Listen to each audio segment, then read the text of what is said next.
video guys, ayan ang aking tiyahin. Di ba pagkaganda, ang laki ng puwet. Nangunguha siya ng malunggay. Siya ay magluluto. Ito ang kanyang hasyenda. Dami ditong manok guys. Ayan o. Yan o. Maitino lang nga, manok kinangabit bahay. Ayan, nagsitakbuhan sila. Nakita sila ng malunggay. Ayan, may tanim pa si Lola Yoling, pandan, pampabango sa mga niluluto niya. Yan ang mga kawayanan dito sa tabing bahay. Ayan ang manok. Kailangan na siguro nitong manok na ito ng dahon ng sili. At saka kailangan siguro ito ng luya. Ang manok ni Eduardo. Ayan, panabong. At sa ngayon ay nasasabungan siya. Yan ang kanilang tambay ng mga anak ni Ate Yoling mga kalalakihan ng anak niya, mga lalaki lahat.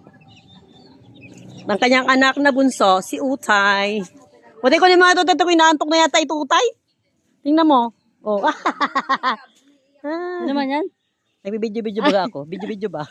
Anya kayang duyan ni Lola Yoli. Diba? Ang yaman niya, grabe. Yan ang kanyang hasyenda. Pagkalaki. Diba? Diba? Ayan kanyang duyan. Ayan may mangga. Tapos may tanim pa sila ang ito, Ate Yoli? Santol. Ayan yung Ate Yoli tawag dito? Kamansi. Ito mga puno ng saging. Yan ang kanya nilulutong kari-kari. Yan.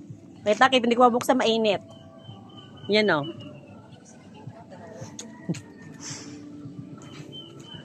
Ito ang kanyang kapaligiran. Ito ay swimming pool. Swimming pool ba? Yan ang kanyang mga apo-apo at aking apo. Ano binili na mga yan? Bay matindi, chichirya na naman. Kaya akong chichirya. Mainit dyan, huwag kayo tumabay. Natalie, walang upuan doon na pambata. Magkuha kayo na dyan ng upuan pambata.